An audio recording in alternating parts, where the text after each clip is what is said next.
Okay, we're talking to Archbishop Emeritus Archbishop Cruz, who was in charge of the arrival, the papal preparation for John Paul II, just to get an idea of what is required for such a very important visit, and then later on we'll digress to what we need to prepare for the coming of Pope Francis. So, Archbishop, so kayo yung punong abala doon sa dalawang beses na pumunta dito si John Paul II. Yung pagpili ng mga lugar, like for example, nung Luneta, yung Pope Mobile, naisip niyo yung pati yun, yung Francisco Motors yata yun, yung bulletproof. Yung unang pagpunta niya dito, naka-bulletproof din siya. Naka-bulletproof po. Dalawang beses siya naka-bulletproof. Dalawang beses. Pero yun ang pinakakatakutan niya talaga, no, may mangyari. Hindi po siya natatakot. Kami natatakot. You were scared for him. Yeah, he doesn't care. Open. Lalo na to isa na to. But that is digression, no? Pero yun po, wala. Open, close, wala sa kanya. Pero in our history po, natatandaan niyo yung attempt against Pope Paul VI dito sa Manila International Airport yata. Natatandaan ko po, remember, no? pero medyo blurred. Parang may gusto, pati rin ako medyo nalalabo na ako. But there was an attempt to stab him by this assassin wearing a priest yes, habit. a priest garment. Oh, yes, priest garment. Andiyan pa sa akin, kaisipan, pero malabo na. Oo, malabo yes, na. oo. Matanda na ako eh. But these are the kinds of things that we have to be, we always have to have this at the back of our mind. Opo, talagang kahit na hindi halimbawa galit sa Katolisismo, meron mga taong galit sa Papa, no? Oo, personal, no? Personal lang galit. Kaya po, Or fixated. Fixated. Fixated. That's a good word. Oo. Meron po mga ganun, kaya ang hirap pong talagang i-manage. Oo. So far so good naman. Kaya nga lamang, nangyari din na doon mismo pa sa St. Peter's, doon pa sa... Yung nangyari yung nandun kayo. Opo, nagmi-meeting kami noon. Nagmi-meeting kami, kasama siya. Pagkatapos bumaba siya, sabi niya, pupunta muna ako sa square. You were very close to John Paul ho, ano? Yes, quite. Oo. Quite. Pero si John Paul po, pag niyakap niyo, parang may tumutulak sa inyo dito. Para bang itong lugar na ito, hindi ka papasok dito. Ito ay sa akin at sa Diyos ito. Ganon? Meron ganon. Nararamdaman namin yon na... Talaga?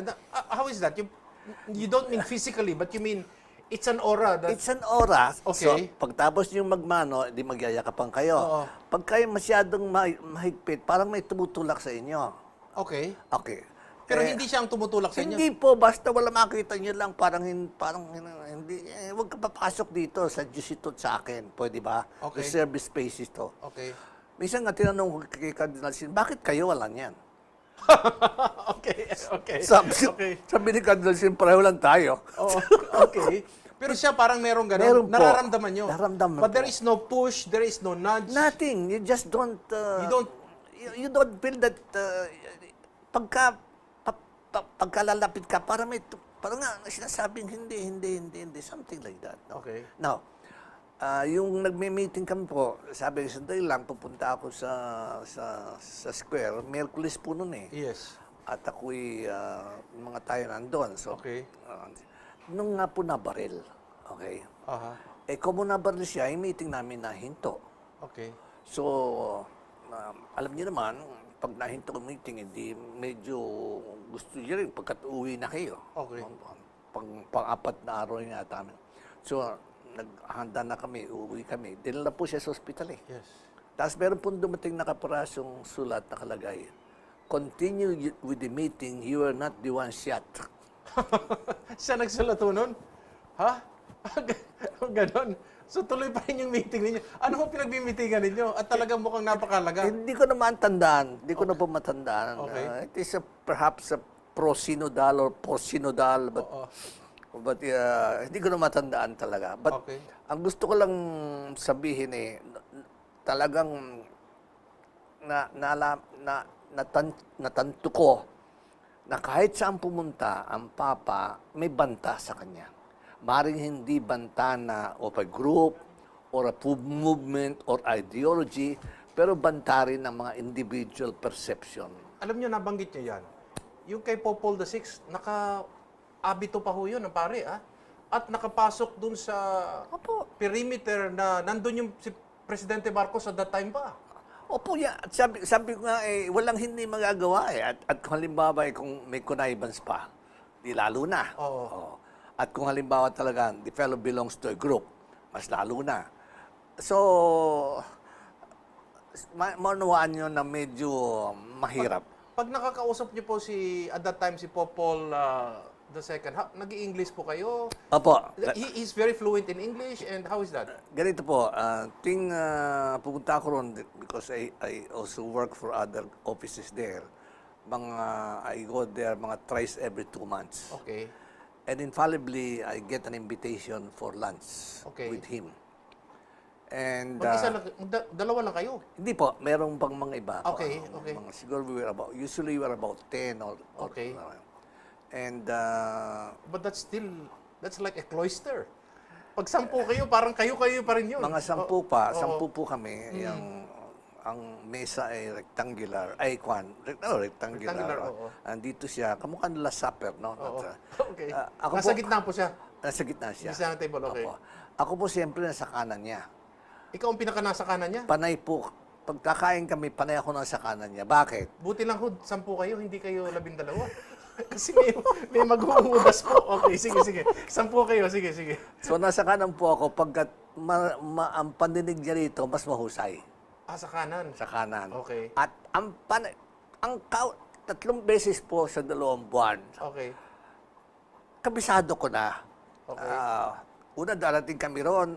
Ang lunch po ay 1:30 eh. Late na ho, Hindi po late yun. Yun ang lunch Yun ang nila. normal. Yun ang normal, 1:30. Di gutom na rin kayo nun? Naku po, nanay ko. Tapos magdadasal lang kahaba-haba. Sino ho magdadasal siya? Siya mag-isa lang. Nandun siya sa chapel niya. Andun siya. Oo. Kayo, kunyari, nagdadasal din. Kunyari kayo magdadasal. Sige, okay. Tapos, tapos na. Pupunta na kami sa kainan. Sa dining hall. Okay. That's it. Pagkatapos niyan, kabisado ko na po ang ulam eh. Oh. Una yung, kung tawagin ni salad. Okay. Ang salad po nila, basta lechugas, tapos ako ito. Wala nag-sauce yun? Hindi po. Kayong bahala kung gusto nyo lagyan ng suka, lagyan nyo ng Okay. paminta, lagyan nyo ng asin. Pero hindi ka mukha sa atin, merong May queso, may whatever. merong kamatis. May raisins, may siguro. ganun. Basta yun. At yun po, kailangan yung kanin ng unti-unti, pagkat mahaba po huntahan eh. Pag kinain nyo ng mabilis yun, wala na kayo. Hindi na. Okay. Nakakahiya. Oo. So, unti-unti po at ngunguyain nyo ng matagal Okay. para... Hindi ho ba mas mahirap sa inyo dahil malapit kayo sa kanya eh? Di mas nahihiya kayo, mas mahinahon kayong gumalaw dahil magkatabi kayo kaysa doon sa mga malalayo eh. Hindi naman po. Normal lamang Normal po. lang, normal. lang. Oo. Pero, ang susunod puro na kaagad, alam na namin, steak. Steak na kagad yun. Steak. Oo. Nasa maliit na platito. Pero huwag ka pong babahing pag kumakain ka ng steak. Pagkat baka lumipad sa kwan eh, sa bita. Bakit? Nipis-nipis po eh. Manipis lang talaga? Opo, manipis eh. Baka sinadya ho talagang... Talagang manipis. Kasi para hindi masyadong mabigat sa tiyan. So konting salad, tapos manipis na steak, hikatlo. Ito ang pinakamatindi. Okay. Cake. Oh, Pope John Paul II. Paul II, he Yes. loved cake. And he loved chocolate cake. Okay. And he loved chocolate cake with oozing cake, whatever. Cream and whatever, Cream, everything. Oo. Oozing. Okay. Kaya yung pong, yun ang pinakahuli, that is the last number of the program. So, tatlo, ha? Tatlo. Cake, tatlo lang po. At ang nagbibigay po ron yung madre. So yung cake na yun, pwede yun malaking-malaki. Para pong maliit lang ng konti sa yung ano ba yun, ginagamit sa panglagay ng bakod.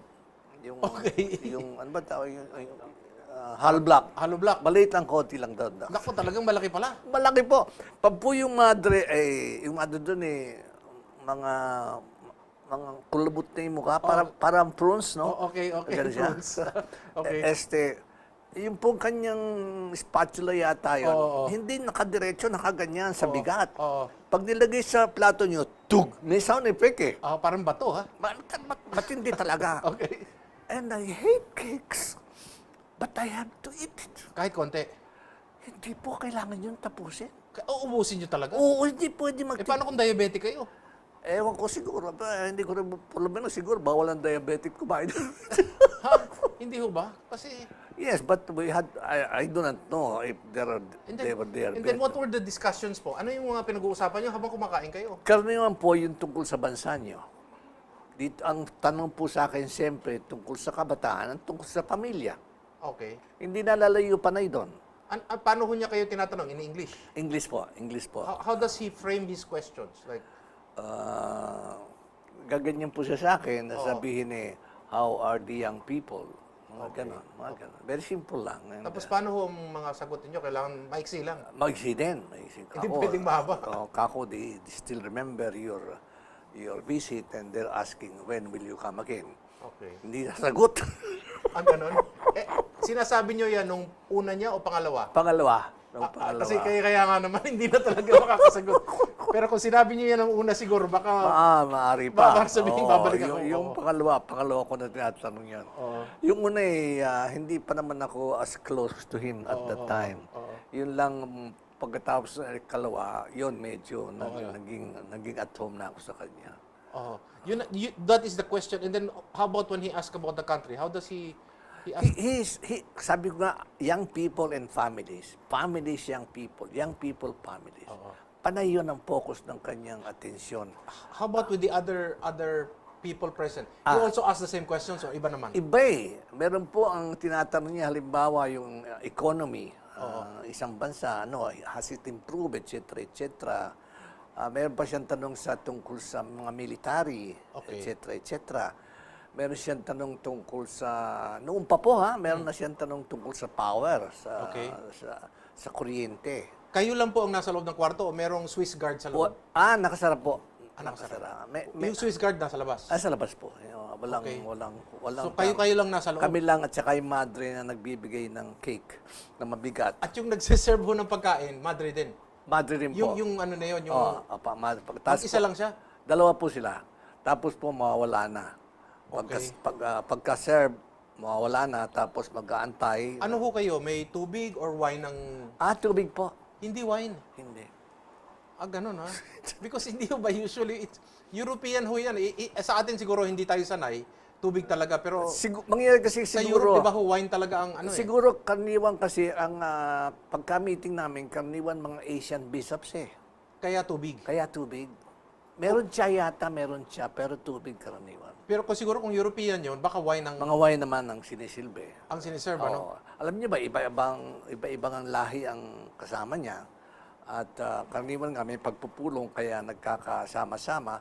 Pero I presume the food will suit the people who are having lunch with him. How long does the usual meeting last? The lunch, you mean? Yeah, lunch, yeah. The lunch is mga 45 minutes. And after that, Oo. magdadasal na naman. Pupunta na naman sa chapel. Gano'ng katagal po yung... Matagal talaga. Pagkatapos, Gutom goodbye na ako. Pang merienda na.